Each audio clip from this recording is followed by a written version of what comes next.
ਮੁੱਖ ਮੰਤਰੀ ਅਰਵਿੰਦ ਕੇਜਰੀਵਾਲ ਨੇ ਕਰੋਨਾ ਦੇ ਨਵੇਂ ਸਟ੍ਰੇਨ ਨੂੰ ਲੈ ਕੇ ਅਧਿਕਾਰੀਆਂ ਦੀ ਮੀਟਿੰਗ ਬੁਲਾਈ ਹੈ। ਨਵੇਂ ਸਟ੍ਰੇਨ ਤੇ ਕਰੋਨਾ ਦੀ ਤੀਜੀ ਲਹਿਰ ਦੇ ਮੱਦੇਨਜ਼ਰ ਦਿੱਲੀ ਦੀਆਂ ਤਿਆਰੀਆਂ ਦੀ ਸਮੀਖਿਆ ਕਰਨ ਲਈ ਅਧਿਕਾਰੀਆਂ ਨਾਲ ਚਰचा की थी।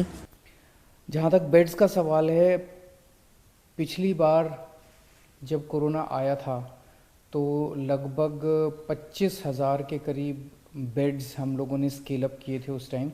अभी इस वक्त हम लोगों ने 30,000 ऑक्सीजन बेड्स तैयार कर लिए हैं। 30,000 ऑक्सीजन बेड्स ऑलरेडी तैयार हो चुके हैं, जिसमें से लगभग 10,000 आईसीयू बेड्स हैं।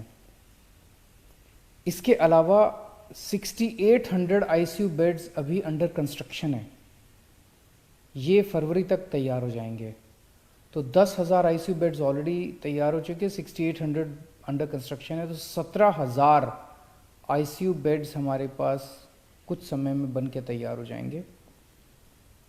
इसके अलावा हमने इस तरह से इंतज़ाम किया है कि हर वार्ड में, हर म्यूनिसिपल वार्ड में 100 ऑक्सीजन बेड्स हम तैयार कर पाएंगे 2 हफ्ते के नोटिस पे।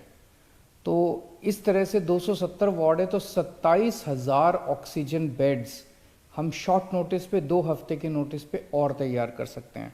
तो ये सारे बेड्स मिला के हुए 63,800 बेड्स हम लोग इसके लिए तैयार हैं या तैयारियां चल रही हैं। 63,000 लगभग 64-65,000 बेड्स की हमारी तैयारी है।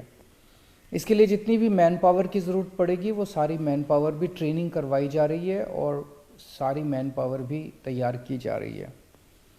32 किस्म की मेडिसिन्स हैं जो कि हमने एक कमेटी बनाई थी। 32 किस्म की मेडिसिन्स हैं जिसको अलग अलग तरीके से कोरोना के दौरान इस्तेमाल किया जाता है। उन सारी मेडिसिन्स का 2 महीने का बफर स्टॉक ऑर्डर किया जा रहा है ताकि किसी भी तरह से दवाइयों की कमी ना पड़ सके।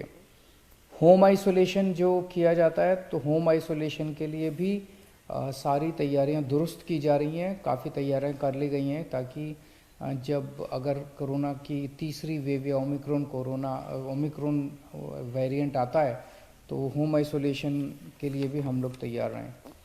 पिछली बार ऑक्सीजन की सबसे कमी पड़ी थी। ऑक्सीजन के लिए हमारे पास जितने अस्पताल हैं दिल्ली के, उन सारे अस्पतालों का मिला के लगभग 750 के करीब एमटी 750 मीट्रिक टन की कैपेसिटी है।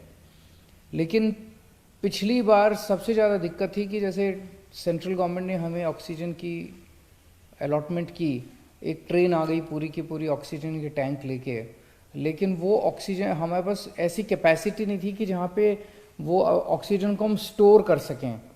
उससे निपटने के लिए हमने 442 मीट्रिक टन की storage capacity, extra storage capacity बना ली है। स्टोरेज टैंक अब हमारे 442 मीट्रिक टन के स्टोरेज टैंक तैयार हैं, जो कि पहले बिल्कुल भी नहीं थी दिल्ली की कैपेसिटी। दिल्ली में पहले ऑक्सीजन बनाने की बिल्कुल कैपेसिटी नहीं थी, 0 कैपेसिटी थी हमारी। अब हमने पीएसए प्लांट्स, ऑक्सीजन बनाने के प्लांट्स बनाए हैं।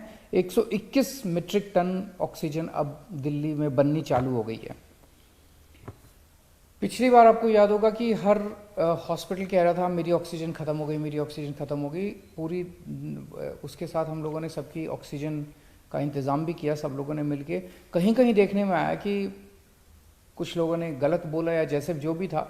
अब हमने सारे जितने दिल्ली में ऑक्सीजन टैंक्स हैं, चाहे किसी हॉस्पिटल का है, चाहे हमारे बड़े टैंक्स हैं, छोटे टैंक्स हैं, इसमें टेलीमेट्री डिवाइस लगाने के ऑर्डर दे दिए हैं। इस डिवाइस से रियल टाइम बेसिस पे हमारे इस कंट्रोल रूम में, वॉर रूम में हर मिनट में पता चलता रहेगा कि किस टैंक में कितनी ऑक्सीजन इस टाइम मौजूद है, कहाँ ऑक्सीजन ख़त्म होने वाली है। इससे हमें अपने ऑक्सीजन मैनेजमेंट में मदद मिलेगी। पिछली बार हर अस्पताल के अंदर सिलेंडर तो होते ही ऑक्सीजन के, उसके अलावा स्पेयर कैपेसिटी नहीं थी हमारे पास सिलेंडर्स की, ताकि मान लीजिए हमें एक्स्ट्रा कहीं पे बेड लगाने पड़े तो हमारे पास कोई सिलेंडर, खाली सिलेंडर भी नहीं थे। 6,000 सिलेंडर हम लोगों ने चाइना से इंपोर्ट कर लिए हैं और अब हमारे पास 6,000 डी टाइप सिलेंडर्स, खाली सिलेंडर्स मौजूद हैं। इसके ज़रिए हम कई सारे नए बेड्स तैयार कर सकते हैं किसी भी बड़े बड़े बैंक्वेट हॉल्स में या कहीं और। हमारे पास अभी 3 रीफिलिंग प्लांट्स हैं दिल्ली के अंदर, प्राइवेट रीफिलिंग प्लांट्स हैं, जिनकी कैपेसिटी है 1500 सिलेंडर पर डे भरने की। इसके अलावा हमने 2 बॉटलिंग प्लांट, सरकार ने 2 बॉटलिंग प्लांट्स और लगा लिए हैं, उनकी की भी कैपेसिटी लगभग 1400 के करीब है। तो 2900 सिलेंडर भरने की कैपेसिटी पर डे की अब दिल्ली की हो गई है।